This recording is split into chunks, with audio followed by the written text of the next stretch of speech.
안녕하세요. 오늘 행복하신가요? 행복이란 가지려고 욕심부리지 않는 것이 제일 중요하다 합니다. 돌아올 수 없는 것들은 자연스럽게 놓아주고 필요한 것은 소중히 하다 보면 자연스레 행복이 찾아오지 않을까요? 꼭 필요한 소중한 뉴스 시작합니다. 회사원 A씨는 주택 마련을 위해 최근 시중은행에서 2억 원을 빌리면서 고민도 커지고 있습니다. 은행 통장에서 빠져나가는 이자 규모가 부담스럽기 때문입니다.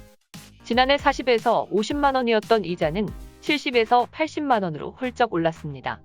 A씨는 이에 적금 금리는 떨어지고 있는데 대출 금리는 계속 올라 알바까지 뛰고 있다며 분통을 터뜨렸습니다.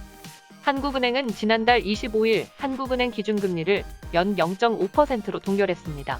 지난해 5월 이후 9개월째 0.5%를 유지하고 있지만 가계대출 변동금리 비중이 70%에 육박하며 서민경제에 큰 부담으로 작용하고 있습니다. 은행연합회는 최근 5대 시중은행인 KB국민, 신한, 하나, 우리, NH농협은행의 주택담보대출 금리가 평균 연 2.78%에서 2.95% 수준이라고 발표했습니다.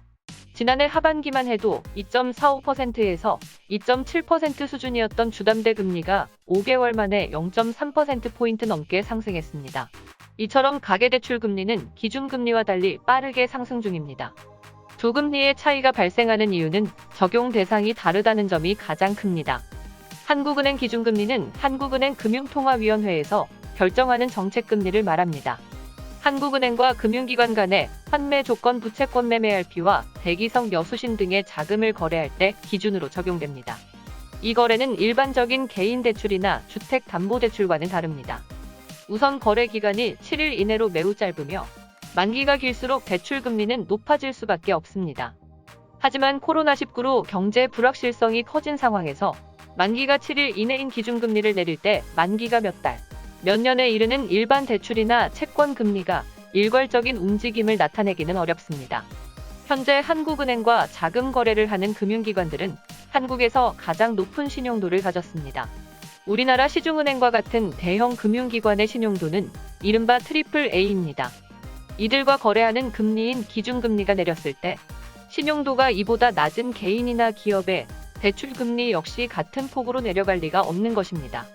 다시 말해 한국은행 기준금리는 위험성이 엄청나게 낮은 자금 거래에 적용되는 금리입니다. 반면 개인이나 기업 같은 일반 경제 주체의 자금 대출은 만기가 다양할 뿐 아니라 신용도와 대출 규모도 천차만별이기 때문입니다. 아울러 돈을 빌려주는 은행은 돈을 빌리는 사람의 소득 수준과 영업 상황 등 신용 보증 유무, 돈의 규모 등에 따라서 대출 금리를 조정합니다. 결국 은행들이 가상금리를 올리거나 가감 조정금리를 내렸기 때문에 대출 금리가 올라가는 것입니다. 지난해 금융당국의 대출을 줄여달라는 요청에 일부 대출에 가산금리를 올리거나 우대금리를 낮추는 방식을 적용했습니다. 아직은 신용대출의 기본금리인 은행채 금리가 크게 변하지 않고 있지만 향후 시장금리가 오르면 대출금리 상승폭은 더 커질 수 있습니다. 금융권 관계자는 코로나 상황과 연끌비트로 대변되는 주식투자 열풍 등의 영향으로 대출 수요가 빠르게 늘고 있어 전반적으로 대출 금리를 올릴 수밖에 없는 상황도 발생할 수 있다며 결국 이자 상승에 따른 고객들의 부담도 커질 수밖에 없을 것이라고 말했습니다. 이상 프라임경제 설소영 기자의 기준금리 관련 기사였습니다. 더욱 자세한 내용은 프라임경제 홈페이지에서 확인해 주시기 바랍니다.